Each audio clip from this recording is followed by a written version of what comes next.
Shalom Aleichem, everybody. Hope all is well. Yesterday I saw a very interesting comment on one of my videos, and it actually inspired me to make this video.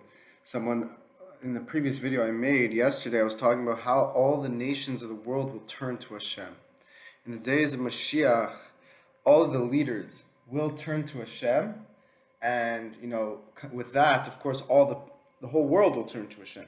But it's noted that the leaders will turn to Hashem, and that will in turn increase the magnitude and the acceleration, the process of which the people will turn to Hashem. Why? Because the leaders are the ones who set out rules for the kingdom. They're the ones who distribute the news. They're the ones who distribute. They're the ones who carry out things that need to be carried out. They have a tremendous influence over the nations, the leaders. So if the leaders turn to Hashem, it will obviously have a tremendous effect on the people themselves turning to Hashem as well. And of course, people don't need the leaders to turn to Hashem. Each and every one of us can turn to Hashem at every single moment. Even if we're close to Hashem, we can continue to get even closer. At every specific moment, we could say, now I want to get closer to Hashem. It's just interesting that the leaders themselves will also turn to Hashem, and that is a prophecy. So now, someone in the comments said, what about the 10 lost tribes? And I realized, yes, that's an important aspect of it to mention as well. Because I touched upon a few ideas in the video yesterday. We spoke about how the Torah, how Hashem, the God of Israel, has a mission for each and every one of us. Whether we're Jewish or we're a righteous Gentile, we have a mission from God above to carry out His will down here in this world. So what do? So if you're a Jewish person, your mission is to carry out the Torah, to live a life filled with Torah and mitzvahs, to live the life of the Torah, to follow the laws within the Torah, and to live a life of a godly life in that context. And if you're a righteous Gentile, your mission is to follow the 7 laws of Noach and to connect to Hashem through the 7 laws of Noach, which I've mentioned in many videos. There's many sub-laws. Within those 7 laws, there's like 60, if I'm not mistaken. There's around 60 sub-laws within it. There might be more. And within those, there's so many deep teachings and mystical teachings as well within those 7 laws, and stories and lessons and teachings and laws to connect to God through that context. And that is what's very interesting. If you're a righteous Gentile, you do not have to convert to Judaism to fulfill your mission. You can be a righteous Gentile and follow the 7 laws of Noach and carry out your mission and surely have a place in the world to come and bring Moshiach and have a massive portion in the days of Moshiach. It's a necessary part of the process. The righteous Gentiles are completely important and necessary process of the coming Moshiach. And as I've mentioned yesterday, I said first that the Rebbe said 2 things. We have to accelerate the process of the coming Moshiach. We have to teach about Moshiach, teach the world about the coming Moshiach, and spread the 7 laws of Noach. So it is important that the righteous Gentiles are aware that the God of Israel, the God of Abraham, Isaac, and Jacob is interested in them, and they don't have to convert to Judaism to be a part of this mission. They can fully complete their mission and carry out God's will in this world by being a righteous Gentile. With that being said, we mentioned yesterday that there are some people that their mission is to convert to Judaism, and they are fully Jews, of course. And it's extremely important to respect the convert. It's mentioned, if I'm not mistaken, 36 times in the Torah to love the convert. So there is, of course, an aspect of conversion in Judaism. It's just that a Gentile does not have to convert to Judaism. There are millions of righteous Gentiles living as righteous Gentiles, and they haven't converted to Judaism, and it's not necessarily their mission to convert to Judaism. Their mission is to be righteous Gentile. But with that being said, there are some people who their specific mission is actually to convert to Judaism and to live as Jewish people. So how does this tie into the title of the video, the 10 lost tribes of Israel? Well, it's interesting to note that in the times after the times of Solomon, the prophet that came to Solomon, Achia, came to King Solomon. He prophesied to him, saying that the kingdom will be taken away from him.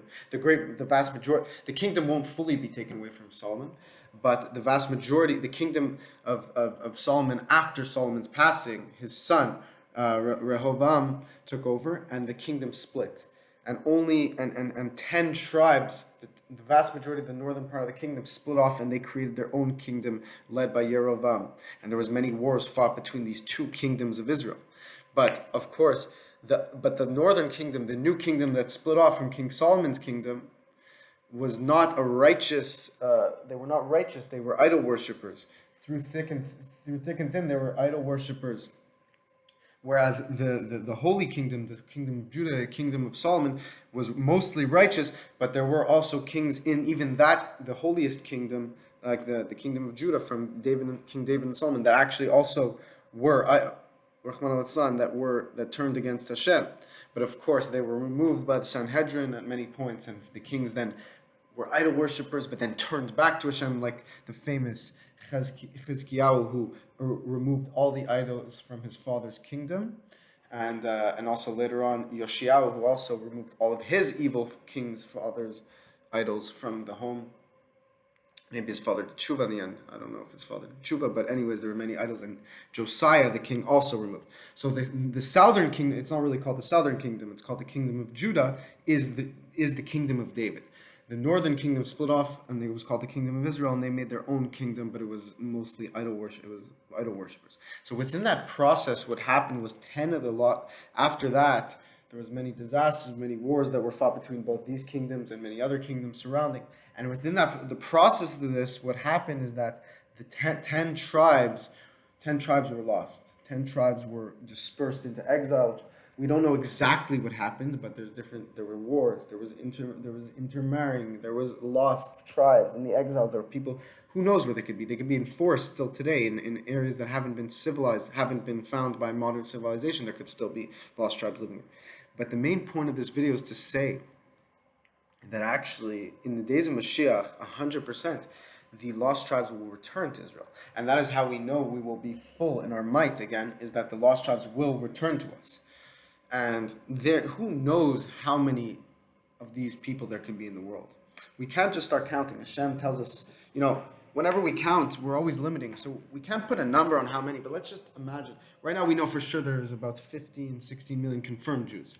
Of course, I believe there's many more because there's so many people in this world who are Jewish and have no idea that they're Jewish because their mother's mother is actually Jewish and they don't know.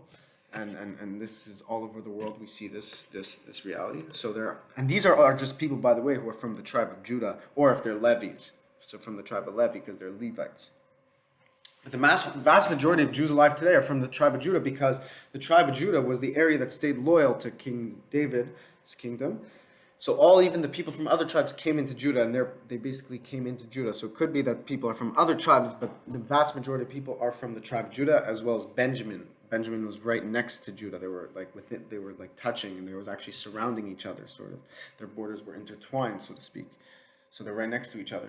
So a lot of people today are actually also from the tribe of Benjamin. But we have Judah and Benjamin and the Levites who were scattered. Levites didn't have their own properties. They were like the priests. They the Kohanim and the Levites were scattered among all of the tribes. So all the other 10 tribes, we aren't actually sure where they are. So it's important to note that actually a lot of times, even many converts that convert to Judaism that we meet, when we look back at their history, it turns out that a lot of them were actually Jewish. I personally know a person who he converted to Judaism, but it turns out that he remembers when he was a kid, he always saw his grandmother on Friday nights lighting candles and making bread on Fridays to eat on Saturday. So that's clearly a connection to Shabbos. So and they're Spanish people, they're Latinos. So and we know that many Latino people are descendants of from people from the Spanish Inquisition. So right there we see perfect evidence. We see proof of this. How many converts are actually in their origins are Jewish. They just came back to Judaism and they found out later on that they're actually Jewish. They're meaning converts are fully Jewish, but they found out that even they were born Jewish, that their great-grandmother was Jewish or something like that. So, and these people are actually mostly from the tribe of Judah, these people that we're just speaking about. So imagine how many people are from other tribes throughout the world. There could be hundreds of millions. We don't exactly know the number. It's hard to put a number on it, but there could be 100 million at least. And there could be many more than just that, because even in Judah alone, the tribe of Judah, we know of there being tens of millions, but how many more from even just the tribe of Judah just don't even know that they're Jewish? There's so many people in America and all these quiet, remote states, remote cities and villages that are Jewish and they have no idea. Not just in Israel, not just in America, but also in Russia and Ukraine and Eastern Europe. You know how many anti-Semitic incidents there were and problems for us throughout history that so many people, they were just safer just not to admit they were Jewish. In the end, we know that Hashem runs the show and nothing that we do, everything's in Hashem's hands. A person should always be proud to be Jewish. But unfortunately, these people were in such difficult situations. They didn't have Torah learning around them. So for them, they thought it was easier to just live as not as Jewish people and to hide their Jewish identity. And then they had kids and grandkids. And it could be that these grandkids don't even know that their grandparents were Jewish. So this is just something to think about, something beautiful to think about. Because this will be definitely a massive development in the coming of Moshiach. Because we know that there's different things that will spark. Yes, there's the era of Moshiach, but within the days of Moshiach, there's different eras. This is the first phase, which Rambam says may not even contain full-on miracles yet. It will obviously be spiritually miraculous because the Moshiach will be here. He will be the leader of the generation. He'll be almost as high level of prophecy as Moses, but yet he'll teach teachings even higher than that of which was revealed in the days of Moses. So we'll have the Mashiach with us. We'll have peace in the world. Everyone will come to the land of Israel. So that itself will be miraculous. The whole world will be learning the Torah of Mashiach. And by the way, Mashiach will reveal the deepest secrets of Torah to the point where prophecy, our sages teach that Mashiach will actually teach Torah to Abraham, Isaac, and Jacob. Abraham, Isaac, and Jacob, some of the most righteous, wise people of all time. Mashiach will teach them Torah. So imagine what kind of world we're going to be living in. But that will be just the first stage of Mashiach. Then the next stage will be marked by true, these are already miracles, but full-on physical manifestation, miracles within the physical manifestations. What will take place in the next era will be the resurrection of the dead.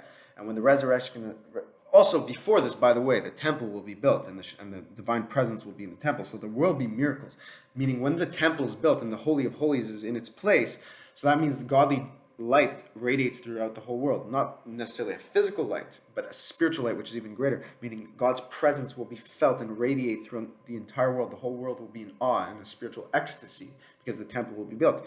So that will obviously be a ecstatic era, but it's just the first phase. The next development will be the resurrection of the dead, and the resurrection of the dead will be an even greater miracle because it will be a constant. You'll see people who passed away back alive, so you'll constantly be in like a state of awe. It will be like an unbelievable miracle. You'll feel Hashem's presence to an even greater degree. And then the next developments, which we touched upon in previous videos, will be in the year 6000, which we will enter the day Hayom Shekul Shabbos, the end of everlasting Sabbath, at the end of the millennium, as we go into the 7th millennium, the everlasting Sabbath, Shabbos, Yom Shekul Shabbos. Then there will be new developments, which is a surprise. There's different ideas about what will happen, about how we will revert back to our light, our bodies will turn into light. But these are all, prophecies and spiritual. We don't know exactly what these, there are probably people who know what these things mean, but meaning Hashem leaves a lot of these great developments as he gives us little hints, but it's just like a parent when he wants to buy his child a present, he doesn't tell all the details. He leaves a surprise aspect. So too we know that there will be major even developments even after the resurrection of the dead in the year 6000. But what that will be like, I guess we'll have to wait and see to really understand what that miraculous, ecstatic era will be like. But the point of how this relates to the 10 lost tribes is within all this, the major development will be the 10 lost tribes coming back to Israel. That will be a massive development. We will be united with our people all together. And they will elevate all the lost sparks wherever they may have gone. They will take the holy sparks from wherever the place they went and elevate them to holiness. So if these people, they got lost and they went into Ethiopia or Egypt or South America, wherever they went, they will come back and they will elevate all the lost sparks and we will all be returned together as one. And of course, with all this, the righteous Gentiles as well will be a major force in bringing Mashiach, and they'll be involved, and they will all go together and will be involved together. It says 10 Gentiles will grab the